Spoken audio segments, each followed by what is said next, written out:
Hi எல்லாருக்கும் வணக்கம். நம்ம சின்ன மருமகள் சீரியலில் நம்ம சேதுவுக்கு ஆப்போசிட்டாக நம்ம தமிழ்ச்செல்வி தேர்தலில் நிற்கிறாங்க.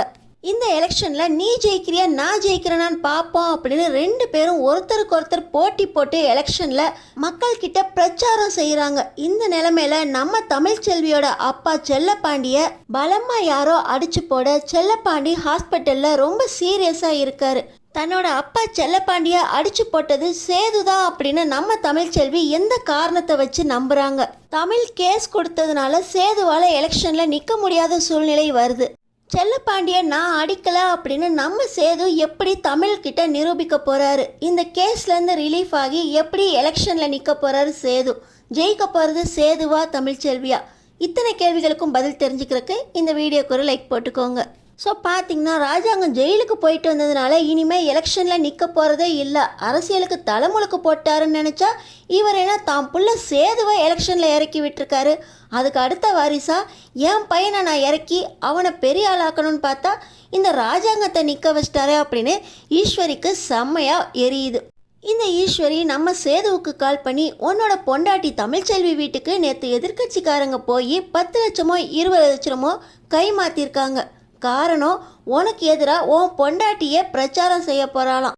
தமிழ்ச்செல்வி உனக்கு எதிராக எதிர்கட்சிங்களுக்கு ஆதரவாக பணத்தை வாங்கிட்டு பிரச்சாரம் செய்கிறா அப்படின்னு கேட்ட உடனே சேதுவுக்கு பயங்கர கோபம் வந்துடுது.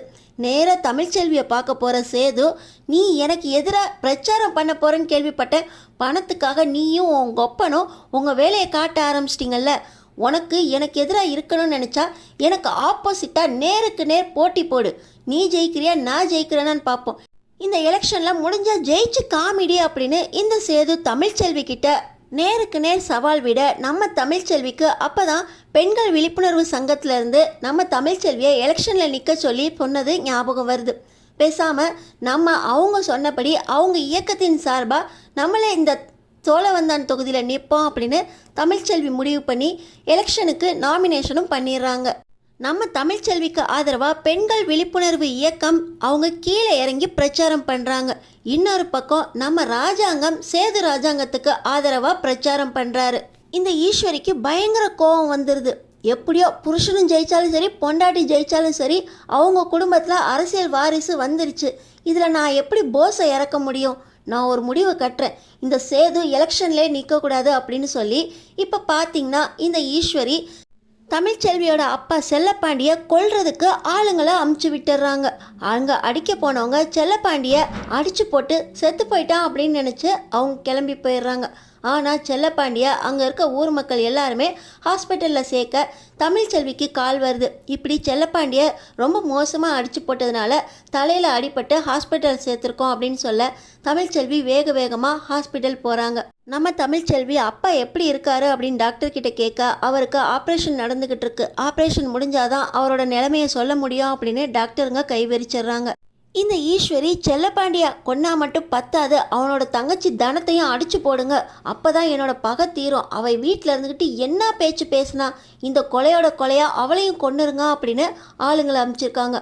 ஆனால் பார்த்தீங்கன்னா அந்த அடியாளுங்களை அடித்து போட்டுட்டு தனத்தை காப்பாற்றிடுறாரு சேது. தனத்துக்கு இப்போ தான் அப்பாவை அடித்து போட்ட விஷயம் தெரிய வர அவங்களும் நம்ம ஆஸ்பத்திரிக்கு வந்துடுறாங்க. வந்து செல்லப்பாண்டி ரொம்ப சீரியஸாக இருக்காரு அப்படின்னு தெரிஞ்ச உடனே அழுதுகிட்டு இருக்காங்க தனமும் தமிழ்ச்செல்வியும். இந்த நேரத்தில் தான் தமிழுக்கு கால் வருது. யார் ஃபோன்லேருந்து? சேதுவோட ஃபோன்லேருந்து. என்னடி உங்கள் அப்பா உசுருக்கு போராடிட்டு இருக்கானா? எனக்கு எதிராக நீயே வந்து நின்னா நான் எப்படி உன்னை சும்மா இருக்க முடியும்? இப்போ உங்கள் அப்பா சாவ போகிறான், நீ உட்காந்து அங்கேயே அழுவு, எலெக்ஷன் பக்கம் தலையை கூட நீட்டக்கூடாது அப்படின்னு இந்த சேது குரலில் பேசுகிறாங்க ஐஸ்வர்யா.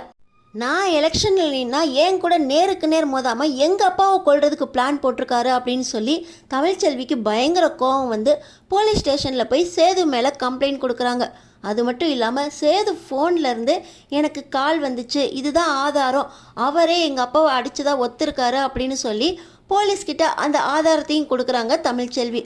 போலீஸ் உடனே சேதுவை அரெஸ்ட் பண்ணி ஸ்டேஷனுக்கு கூட்டிகிட்டு வர, நான் எதுக்கடி உங்கள் அப்பனை அடியால் வச்சு அடிக்கணும் அப்படின்னு சேது ஸ்டேஷன்லேயே வச்சு நம்ம தமிழ் மேலே கோவப்பட, நீங்கள் தானே அடியால் வச்சு அடித்து கொல்றதுக்கு ஆள் வச்சேன் அப்படின்னு எனக்கே கால் பண்ணி சொன்னீங்க, இதோ ஆதாரம் அப்படின்னு சொல்லி சேது ஃபோன்லேருந்து வந்த கால் ரெக்கார்டிங்கை காட்டுறாங்க.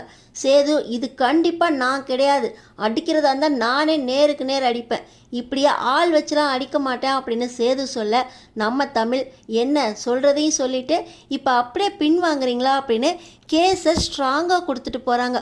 ஆதாரத்தையும் போலீஸ் ஸ்டேஷனில் காட்டிட்டு போக இப்போ நம்ம கருப்பு நடேசனுக்கு உனக்கு சேது மேலே நம்பிக்கை இல்லையாம்மா, அவன் எதுக்குமா உங்கள் அப்பாவை ஆள் வச்சு கொல்லணும் அப்படின்னு சொல்ல இப்போ சேது மேலே நம்பிக்கை இல்லையான்னு என்கிட்ட கேட்குறீங்களே, நான் கூட தான் சொன்னேன் ராஜாங்க மாமா பேச்சை மீறி ஜென்னிக்கும் சக்திக்கும் நான் கல்யாணம் பண்ணி வைக்கலைன்னு எவ்வளோ சொன்னேன். ஆனால் எங்கள் அப்பாவுக்கு நான் தான் ஃபோன் பண்ணி ஜென்னிக்கும் சக்திக்கும் கல்யாணம் பண்ணி வைக்க சொன்னேன்னு சொல்லி கால் ரெக்கார்டிங்க நீங்கள் தானே காட்டினீங்க, அப்போ மட்டும் நான் செஞ்சேன் அப்படின்னு எல்லாரும் நம்பினாங்களே அப்படின்னு நம்ம தமிழ் கேட்க இது என்னம்மா ஆள் ஆளுக்கு போட்டி போட்டு இப்படி ஒருத்தர் பிரிஞ்சு இருக்கீங்களே அப்படின்னு கருப்பும் நடேசனும் ரொம்பவே சங்கடப்படுறாங்க. கண்டிப்பாக இந்த எலெக்ஷனில் அப்புறம் சேது நிற்க முடியாது, நீ கொஞ்சம் கேஸை வாபஸ் வாங்குமா அப்படின்னு கேட்க அப்பாவை கொலை பண்ண பார்த்துருக்காரு, நான் எதுக்கு கேஸை வாபஸ் வாங்கணும், முடிஞ்சால் அவர் மேலே தப்பு இல்லை அப்படின்னு அவரை நிரூபிக்கிட்டோம் அப்படின்னு நம்ம தமிழ்ச்செல்வி கோவத்தோட ஹாஸ்பிட்டல் கிளம்பி போயிடுறாங்க. நீ கவலைப்படாத சேது, நாங்கள் எப்படியாவது இந்த கால் யார் பண்ணது, யார் செல்லப்பாண்டியை கொலை பண்ணுறதுக்கு முயற்சி பண்ணது அப்படின்னு கண்டுபிடிச்சி உன்னை வெளியே எடுப்போம், இந்த எலெக்ஷனில் நீ கண்டிப்பாக நிற்கணும் அப்படின்னு சொல்லி நடேசனும் கருப்பும் வீட்டுக்கு போகிறாங்க.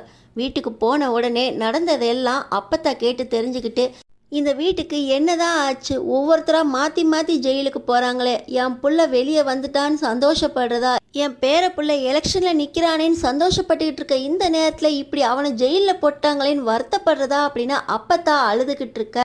அப்பத்தா தமிழ்ச்செல்வி ஃபோனில் ரெக்கார்டிங் ஒன்று காட்டுச்சு, அதில் சேது ஃபோன்லேருந்து சேது குரலில் யாரோ தமிழ்ச்செல்விக்கு உங்கள் அப்பனை கொலை பண்ணது நான் தான் அப்படிங்கிற மாதிரி பேசியிருக்காங்க. இதை யாருன்னு கண்டுபிடிக்கிறதுக்காக டிடெக்டிவ்ஸை வர வச்சுருக்கான் சேது.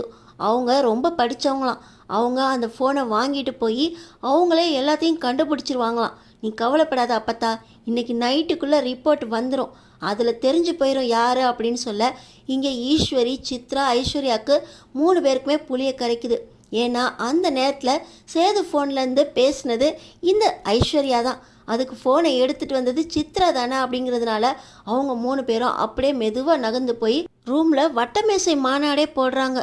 அம்மா அந்த டிடெக்டிவ்ஸ் கண்டுபிடிச்சிருவாங்களா, ஃபோனை எடுத்துகிட்டு வந்தது நான், எனக்கு அப்புறம் அதில் பேசுனது ஐஸ்வர்யா, எங்கள் 2 பேரோட கைரேகையும் அந்த ஃபோனில் இருக்குமே, சேதுவோட கைரேகையை தவிர எங்கள் 2 பேர் கைரேகையும் டிடெக்டிவ் கண்டுபிடிச்சிட்டாங்கன்னா நாங்கள் தான் அவங்க குரலில் பேசினோம் அப்படின்னு அவங்க கண்டுபிடிச்சிட்டாங்கன்னா அவ்வளோதாம்மா, நம்ம ஜெயிலுக்கு போக வேண்டியது தானா, சேது வெளியே வந்தால் அவன் எலெக்ஷனில் ஜெயிச்சு பெரிய ஆளாயிடுவான், நம்ம ஜெயிலுக்கு போய் களியை தான் திங்கணும், உன் பேச்சை கேட்டு பாரு எல்லாரும் ஜெயிலுக்கு போக போகிறோம், இப்படி தான் நம்ம தமிழையும் மாட்டி விட்டு அவளை வீட்டை விட்டு வெளியே துரத்தணும், இப்போ சேதுவை நம்ம தான் ஜெயிலுக்கு அனுப்பணும்னு தெரிஞ்சிச்சு அவ்வளோதான் அப்படின்னு எல்லாருமே கதறிக்கிட்டு இருக்க. அப்பத்தா இந்த விஷயத்த சொன்னோன்னே எல்லாரும் மூஞ்சியும் ரொம்பவே சங்கடமாக இருந்துச்சு. ஆனால் இந்த ஈஸ்வரி சித்ரா ஐஸ்வர்யா 3 பேரும் ஒதுங்கி போயிட்டாங்க, அவங்கள போய் கவனிக்கணும் அப்படின்னு சொல்லி அப்பத்தாவோட சேர்ந்து இந்த கருப்பும் நடேசனும் அவங்கள பின்னாடி போய் என்ன பண்ணுறாங்கன்னு பார்த்துக்கிட்டு இருக்க. இவங்க பேசினது எல்லாத்தையுமே ஃபோனில் ரெக்கார்ட் பண்ணிடுறாங்க. பார்த்திங்கன்னா கருப்பு அந்த ஃபோன் ரெக்கார்டிங்கையும் ஈஸ்வரி சித்ரா ஐஸ்வர்யா 3 பேரையும் போலீஸ் ஸ்டேஷனுக்கு இழுத்துட்டு போக போகிறேன் அப்படின்னு மிரட்ட அப்பத்தான் அங்கேருந்து ஒரு சவுக்கு எடுத்துகிட்டு வந்து வீட்டுக்குள்ளேயே இருந்துக்கிட்டு என்ன வேடி பார்த்துக்கிட்டு இருக்கீங்க, தமிழை வீட்டை விட்டு வெளியே போகிறதுக்கு நீங்கள் தான் காரணமா, என்னடி பண்ணீங்க அப்படின்னு சவுக்கு எடுத்து விளாசுறாங்க.